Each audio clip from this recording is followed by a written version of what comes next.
오늘 본문 말씀은 이스라엘 백성들이 바벨론 포로 생활을 70년 동안 겪고 난 후에 그 고난으로부터 해방되어서 하나님의 전적인 은혜로 하나님의 백성들이 귀환하게 되면서 그들이 체험한 놀라운 구원 사역과 또한 그들의 희망을 담고 있는 그러한 시편의 내용입니다.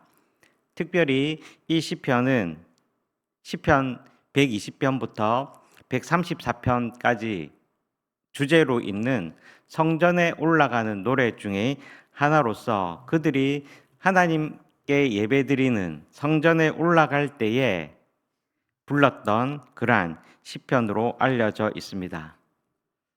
이스라엘 백성들이 바벨론 귀환 사건, 바벨론으로부터 돌아왔던 귀환 사건은 신약 성경에 나타난 예수님에 의한 구속 사건의 또 다른 표시이고 또한 우리들에게 예수 그리스도의 구원을 깊이 인식시켜주는 그러한 하나의 예표로 우리들에게 보여지고 있습니다. 에리 프롬이라는 사회 심리학자는 인간을 이렇게 정의하였는데 희망하는 인간으로 정의를 하였습니다. 인간은 희망을 가진 존재라는 뜻이고 또한 희망이 있기에 살아갈 수 있는 존재다라는 것으로 정의하였습니다. 그러나 지금 우리가 살아가고 있는 세상을 보면 희망을 찾아보기가 힘든 그러한 형편에 있는 것입니다. 있습니다. 참된 희망을 찾아보기 어려운 세상이 되었습니다. 여러 가지 부정적이고 또 비관적이고 또 낙관하기 힘든 그러한 세상을 우리는 살아가고 있습니다. 그러한 가운데서 우리 그리스도인들은 날이 갈수록 예전에 비해서 영향력을 잃어가고 있기도 하고 또한 하나님의 나라를 이 땅에 이루는 것이 어려워 보이는 것처럼 보입니다.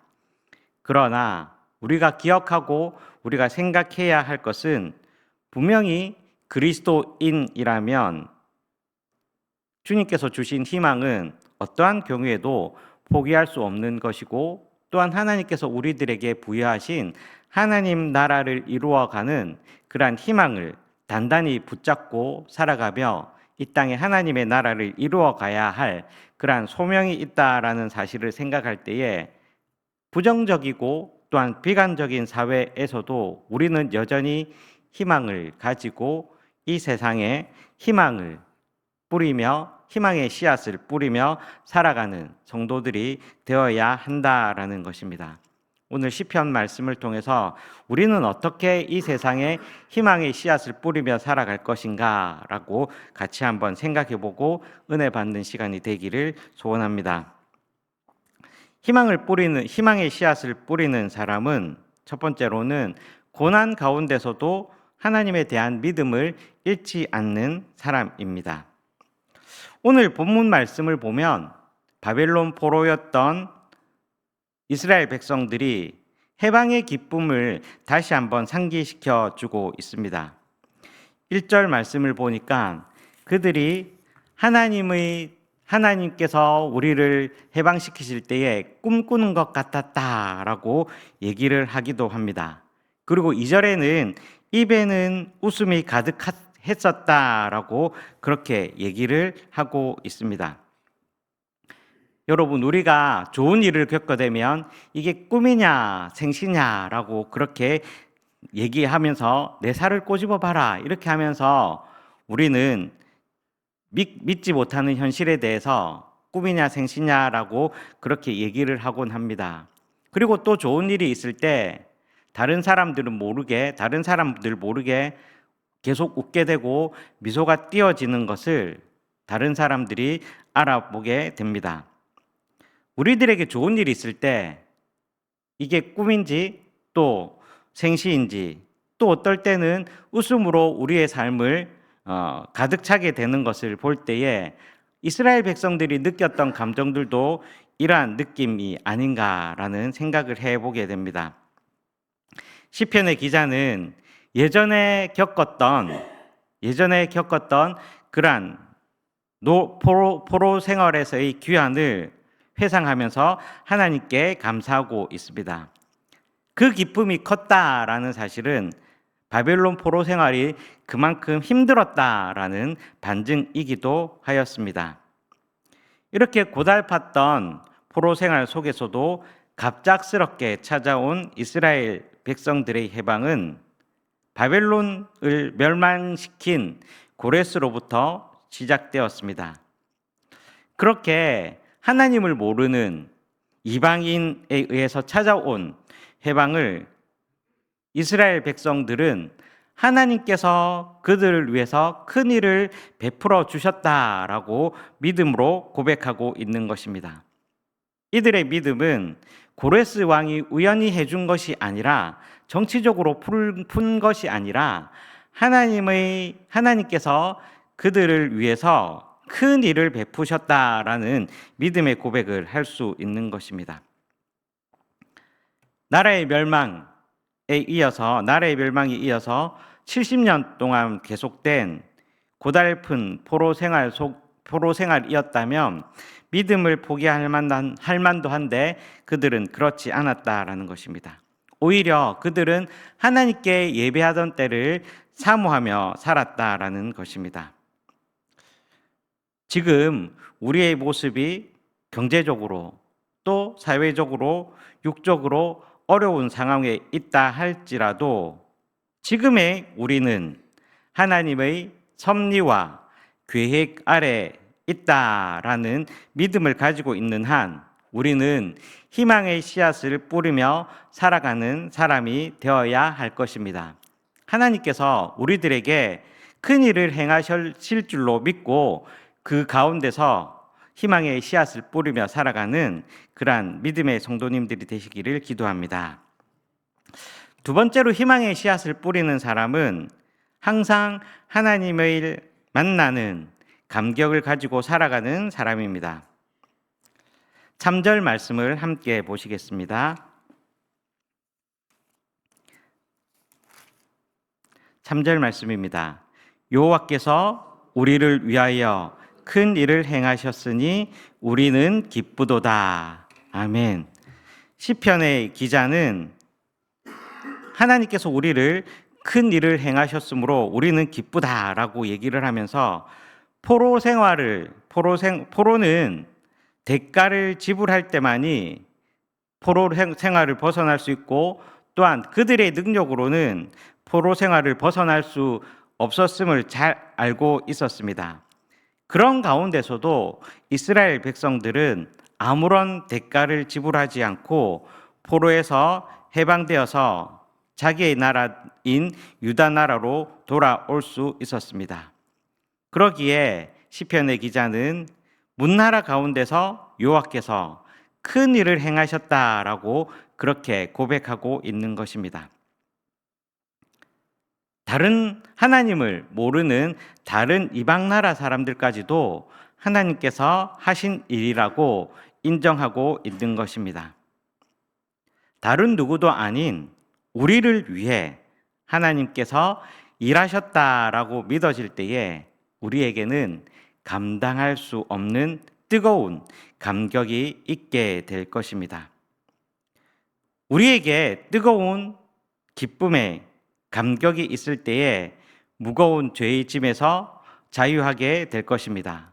그리고 예수님이 지고 가신 십자가를 기쁜 마음으로 지고 갈 수 있을 것입니다.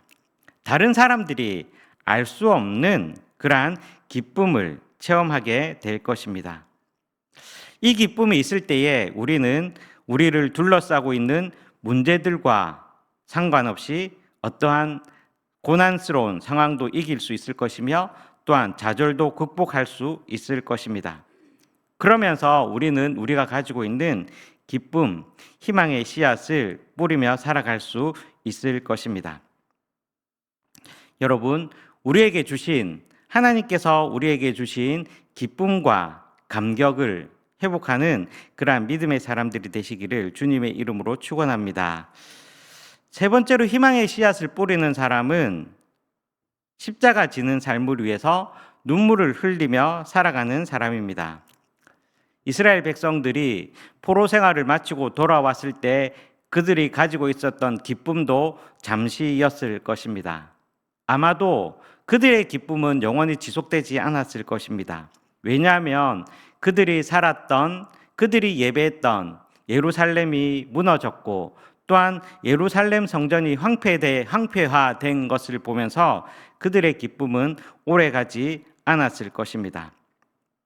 그들은 다시 한번 예루살렘 성벽을 재건하고 또한 무엇보다도 하나님께 예배하는 예루살렘 성전을 재건해야 하는 그러한 목표가 있었기 때문입니다. 구원의 기쁨은 있었지만 절망할 수밖에 없는 현실이 눈앞에 있었습니다. 그러나 그들은 그 절망 앞에 쓰러지지 않았습니다. 바벨론 포로 생활을 눈물로 보내었던 그들은 해방의 기쁨을 누리고 이제 하나님의 인자하심을 경험하였기에 그들은 믿음의 고백을 다음과 같이 할 수 있었던 것입니다. 오늘 본문 말씀 5절과 6절 말씀을 함께 믿음으로 고백하시겠습니다. 읽어보겠습니다. 5절 6절 말씀입니다. 눈물을 흘리며 씨를 뿌리는 자는 기쁨으로 거두리로다. 울며 씨를 뿌리러 나가는 자는 반드시 기쁨으로 그 곡식단을 가지고 돌아오리로다. 아멘. 여러분, 하나님께서 우리들을 예수 그리스도를 통하여 구원해 주셨습니다. 그러나 그것으로 끝나지 않습니다. 우리가 구원의 기쁨을 계속 유지할 수 있는 방법은 또 다른 눈물을 흘려야 하는 것입니다. 구원받은 사람으로서 살아가야 할 삶의 자리, 십자가의 자리가 우리들에게 있기 때문입니다. 믿은 대로 행해야 하는 그러한 삶을 살기 위해서 우리의 십자가를 날마다 지며 살아가야 합니다. 그리고 날마다 성령 안에서 나를 복종시키는 그러한 삶을 살아가야 합니다. 눈에 보이는 이 땅뿐만 아니라 하늘에 소망을 두고 살아가며 또한 나를 위한 삶이 아니라 우리를 위한 삶이 아니라 아직 그리스도를 믿지 아니하는 타인을 위한 삶을 살아가는 것이 눈물로 희망의 씨앗을 뿌리며 살아가는 삶입니다. 이와 같이 사는 것이 바로 눈물로 씨앗을 뿌리는 삶이라 할 수 있을 것입니다. 우리의 믿음의 역사를 한번 잘 생각해 보면 오늘 우리 한국을 이렇게까지 있게 한 것은 암울하고 황무했던 이 땅에 건너와서 인내의 눈물로 복음의 씨앗을 뿌렸던 선교사들과 또한 믿음의 선배들이 있었기 때문입니다. 우리 교회만 해도 믿음의 선배들이 있었기에 우리가 하나님 앞에 예배드리며 또한 하나님께 영광 돌릴 수 있는 것입니다. 한 신학자는 이런 얘기를 했습니다. 희망은 우리가 생각할 수 없고 바라볼 수 없는 것을 바라보게 만듭니다. 그런데 그런 희망은 우리들에게 인내를 요구합니다. 라고 말하였습니다.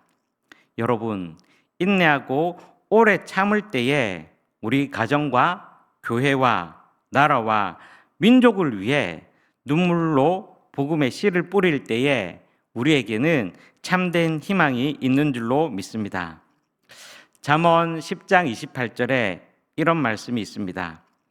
의인의 소망은 즐거움을 이루어도 악인의 소망은 끊어지느니라 말씀하고 있습니다.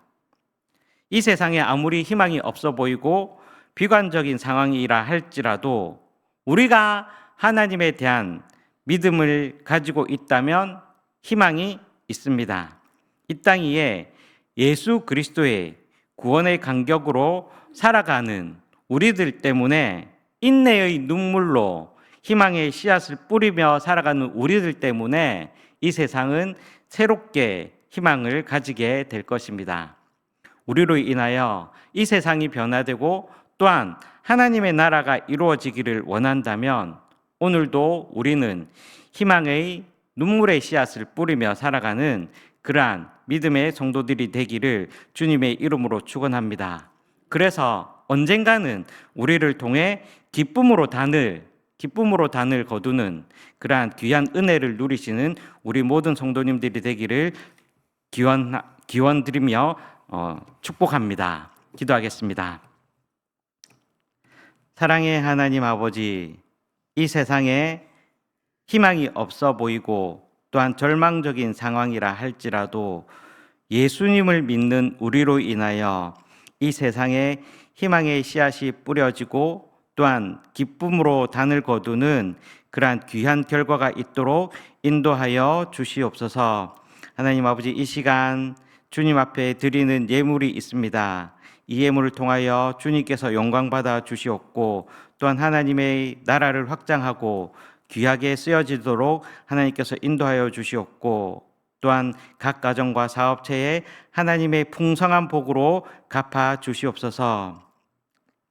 오늘 금요 규대를 통하여 우리 모든 성도들이 주님 앞에 모든 소원들을 아뢰고 또한 하나님께 응답받는 그러한 귀한 은혜들을 누리도록 인도하여 주시옵소서.